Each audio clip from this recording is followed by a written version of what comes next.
how to price real estate in 2024.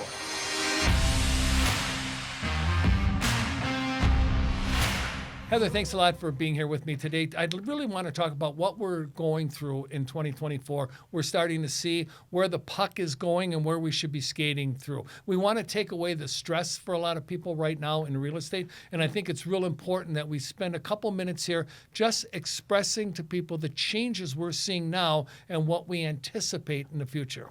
Yeah, and we're going to be talking specifically about pricing today. And making sure we're pricing properties or sellers or an understanding of where the pricing market is going. And mostly we can only talk here in Tucson because we only have the stats in Tucson, but you never know. Nationwide, we're kind of on about the same path everywhere else. There's going to be pockets that are going to be different for sure. Yeah, there's always those outliers in certain parts of the country, right? But in general, sellers look to price homes based upon what they see as well as what they want. Correct. Okay, so what are you seeing, or what are some of the agents on the team sharing with you about the seller's wants versus what's really happening out there? Well, we have to lean on stats a lot when it comes to putting a right price on a property. Right now, we are still interacting with a lot of sellers that are seeing the market the way it was back right after 2020, and where the market kind of became really, I wouldn't say unstable, but a little bit more maybe volatile than it is right now, or what it was back in 2019, right before COVID, where, they talked back in the day when the crash happened where you couldn't get into a property and you were writing contracts on the hood of a car. Right. Well, essentially, we were doing that again from 2020 to probably the beginning of 2022. There were a lot of sellers that could say, I want this price for the house, and they were getting it. People were coming in, cash was king, came in, they bought the house, they weren't asking for concessions. Sometimes they weren't asking for repairs. Sometimes they were even waiving their due diligence period, which is a big no-no. Right. Yeah. But people were struggling getting into the right home at the right price because prices were going through the roof, because it was essentially, I want this is what I'm going to get. And then 2023, 2024, and we can't do that anymore. Yeah, absolutely. We actually were having, the banks were saying, this is kind of what the comps are, but the next day a cash comp would come in and it would raise it would raise the market value of that property. That's why we're seeing such equity in houses right now. We can't do that. So what are you seeing? I know what I'm seeing when it comes to talking with the seller. So the seller calls the real estate agent and says, I'd like to come home and talk to me about the price of my house and what we're going to do for my house, right? You go there and you say, Mr. Seller, your house is worth $400,000 in the current rate. And he goes, well, 2 years ago I paid, $350,000. It should be worth $600,000 now. Well, Mr. Seller, why is that? Well, because property values during the time I was buying were going up 25%. Well, Mr. Seller, unfortunately, this time is not like that time. Right? Yeah. What are you seeing from the agents on the team? I mean, we're seeing a lot of that. We're seeing a lot of, we're doing RPRs or market analysis on properties, and it's not coming in at the value that the seller thinks the home should be worth because there's an emotional value involved there. And I think a lot of sellers that bought during the height of the market aren't seeing the equity that people who bought right before the height of the market. So they missed out on the timing, but in their mind, they're trying to keep the timing going. Yeah. And it's not. Yeah. And same thing with buyers. We're seeing a lot of buyers that waited because the bubble was going to pop and we were going to have another crash. Yeah. And that didn't happen. Nope. And they've now priced themselves out of the market with affordability. Yes. Unfortunately, that's the case. So what are you noticing amongst the team when it comes to the appraisal values of some of these properties? Well, it's become more prevalent than it used to be, but we are seeing the occasional where the price is a little bit higher than it should be because of concessions, because that is something that's increased recently, and it's not appraising. we're having appraisal deficits that we're having to now either find properties that match so that we can say this is why we are buying it, or we're going to have to go back to that listing agent and we're going to say, hey, this is what the appraisal is coming in at. What is your seller going to do? Yeah. We haven't seen it quite a much. We haven't seen it mostly at all with our listings because we are super notorious for making sure that we price our properties right. That's one of our big standards, is making sure that we know what the market is doing in the neighborhood that we're listing a property. Yes. So are you seeing, and maybe you can comment on this, I'll comment my own comment, that we have agents that are coming in with a full price offer or above the full price offer so that the buyer can finance their closing costs. And the lenders and the appraisers who work for the lenders are coming in and saying, sorry, we're not going to finance your closing costs. So, Mr. Seller, your house isn't worth $350,000. It's really only worth $340,000. So the $10,000 that we raised your price to cover the closing costs for the buyer, we're not going to give you. Yeah. And so how many deals are we seeing fall through because of that? Because the seller says, wait a minute, I want $340,000. And if you can't come in and buy it for $340,000, which is what the appraisal is without concessions, well, then I guess I need to look for a new buyer. Yeah, our DFT, or deal fell through rate, has increased over the last 2 years because of, I think, that and a few other things, not understanding some realistic expectations that buyers and sellers need to have. Because if you really think about it and you truly dig into the data, we are essentially resetting back to where we were back in 2019. So 2019 was a normal year for us in real estate. And then 2020, 2021, 2022 all happened. And they were essentially what we could consider outlier years. They were just oddball years. The market went crazy. Days on market went crazy. List to sales price ratio went crazy. People were getting way above and beyond what they should have gotten for the house. And now we're balancing back out to where we were back in 19 here in 2024. Yep. Do you also see people, and I'm going to use this phrase, a lot of people from the Midwest probably know this phrase, people with champagne taste but beer pocket money? Yeah. Affordability has definitely taken a hit in the last few years. I mean, we can talk a little bit more about concessions. You know, you were talking about financing closing costs. It's not always financing closing costs. There is sometimes where they're trying to get concessions from the seller to buy down the rate so that they can afford the payment. Yep. Because it's less about champagne taste on a beer budget and more the affordability and inflation has sort of taken the first-time home buyer out of the market at a very, very high level.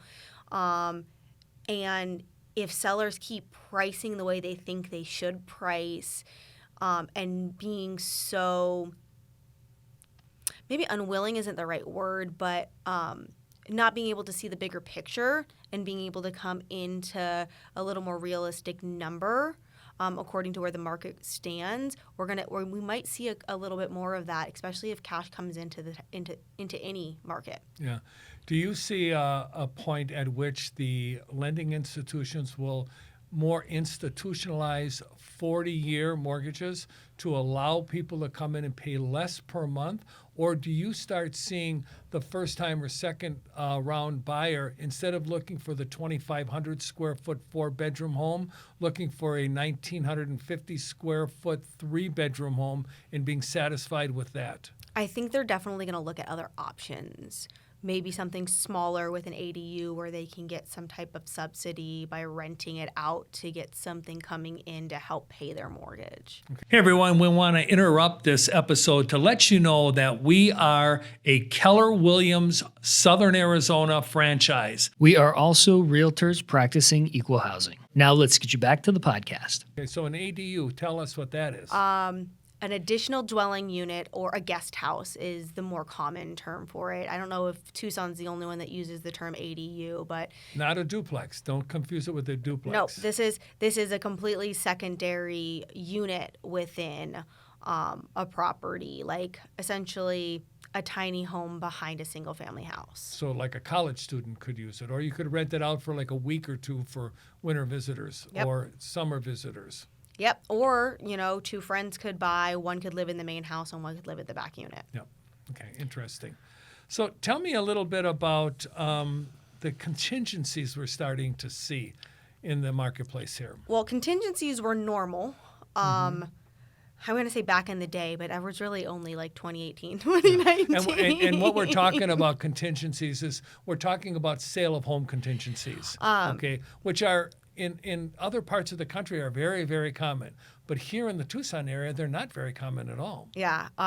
And the funny thing is I'm more on the stats side on here on the team. Yep. I do a lot more research data, and I've done a lot more back end work in my almost 10-year real estate career than most real estate agents have. I agree to that. So I've seen a lot of oddities when it comes to real estate transactions because I've seen the plethora over multiple different because, working for the brokerage, I got to work with a bunch of different agents.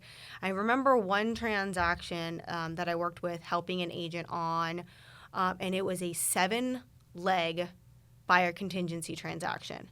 So 7 dominoes had to fall in sequential order in a timely manner for the final domino, which was the first sale, to happen. Yeah. And it takes a lot of juggling. Yep. It takes a lot of systematization, and just everybody doing the right things at the right time for it to all work out. I mean, it literally, with something like that, takes one person doing something dumb to screw over potentially 4 or 5 other people. So you had 7 agents in the mix, like herding cats. I'll bet.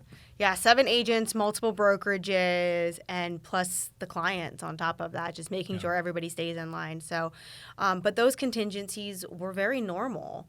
That was something, somebody had to sell a house to buy another house, and everything had to happen at once. That was easy.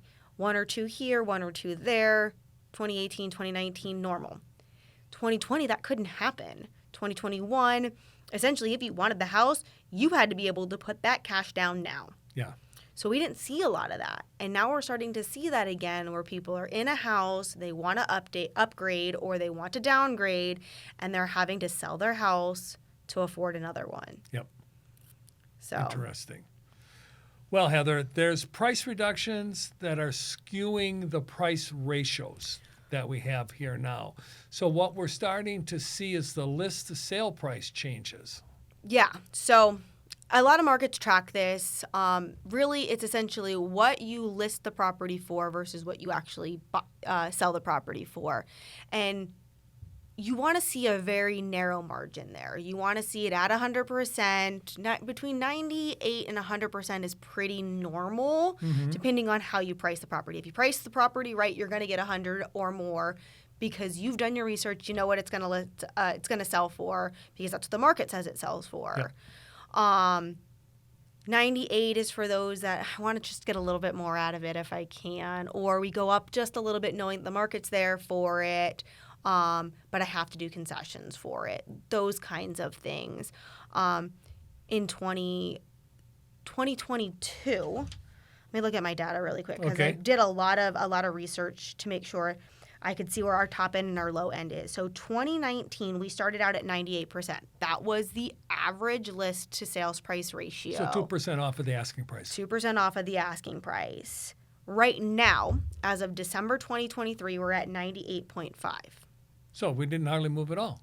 You'd say that. You'd think we haven't moved. But what happened But to a lot the has waves happened. between 1919 and 2023? What happened there? So you see slowly throughout the data that it kind of slowly creeps its way up, maxing out at the average list to sales price ratio of 100.6.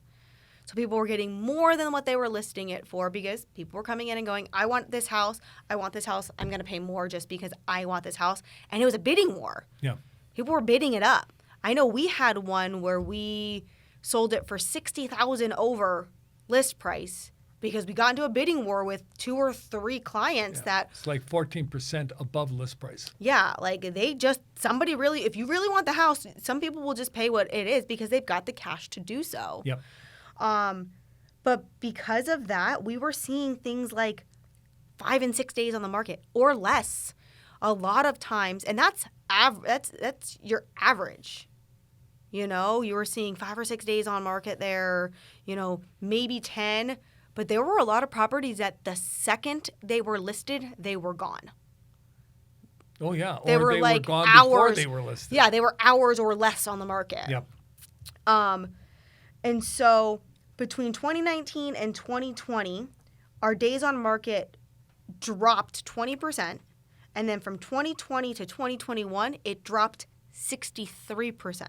Wow. That's for your median days on market. So that mid-ground days on market. But then between 2022 and 2023, our days on market increased by 169%. So longer on the market, not as many buyers, sellers overpricing their house, interest rates high. All kinds of factors change that. Yeah. Yeah. And mostly it's because we still have, unfortunately, some unrealistic buyers or unrealistic sellers that think they can still go, I have a champagne house, when in reality it's more like an apple cider house. Yeah. Or it's in an area that they're like, oh, I can ask for this, but the house needs a lot of love. Yeah. As we say, it needs, it's a 1970s house in a 2024 world. Yeah. So you have those kinds of things. And because of that, we're seeing this big gap between original list price Yeah. to what it actually sells for. The gap maxed out at 94% of list to sales price ratio from original price at That's that a point. huge space. Now, that's 6%. Yeah. But it decreases if you just look at what list to sales price, because at the time that they listed it, they actually sat on the market for 180, maybe 200 days. And every 2 or 3 months, their agent would go to them and say, hey, I think we need to have a price reduction. Yeah, we like to use the term, congratulations, you're the highest bidder on your house still. Yeah. But really what we're trying to do is bring the sellers back into line where the market is, because we have our extremes, unfortunately. We still have our extremes of people thinking the market's going to crash. Yeah. And then others thinking, oh, well, we're not going to have another crash. We're going to have another surge. So I'm going to wait for it to surge so I can get top dollar for my house again. Yeah. So we have those extremes. And in reality, we're kind of somewhere in the middle. We're back to a balanced market. It's a different balanced market than it was back in the day, back in 16, 17, where it was $160,000, $170,000 house. I'm talking Tucson numbers here. I'm not talking to any other market because Santa Barbara. those are definitely different numbers. But like our average home sale price back in 2016, 2017 was anywhere between $160,000 and $250,000. Yeah. And right now, our median average is between $380,000 and $480,000. That's a big gap. Yeah. And that happened in 4 years. And the interest rates are about the same as they were back then. Yeah. So our affordability has definitely decreased Yeah. here in Tucson. And Especially for the across first United time, States, yeah. especially for that first time home buyer, my age range. I was lucky to have gotten my house when I got my house because I definitely couldn't afford to buy a house in the current market. Yeah. That's a lot of information, and we hope we didn't lose you in the weeds. The net bottom line, I think, Heather, you'd agree with me, is that don't believe that the list price is the sale price, and don't believe that you can go and steal a house. Yeah. And also, on the other side of that, don't think that you can also put whatever number on a house and you're definitely going to get it. Hey, thanks a lot for joining us. We hope this helped you out. Until the next time, have a great day. Thank you for listening and watching the Nitty Gritty of Real Estate podcast here with the Tom J. Krieger team of Keller Williams, Southern Arizona. If you are interested in buying a home, selling a home, or even investing in real estate, we have 5,000 agents across the country that we can connect you to. If you need any free resources, feel free to check out our website at www.thetjkteam.com. We hope you have a great day.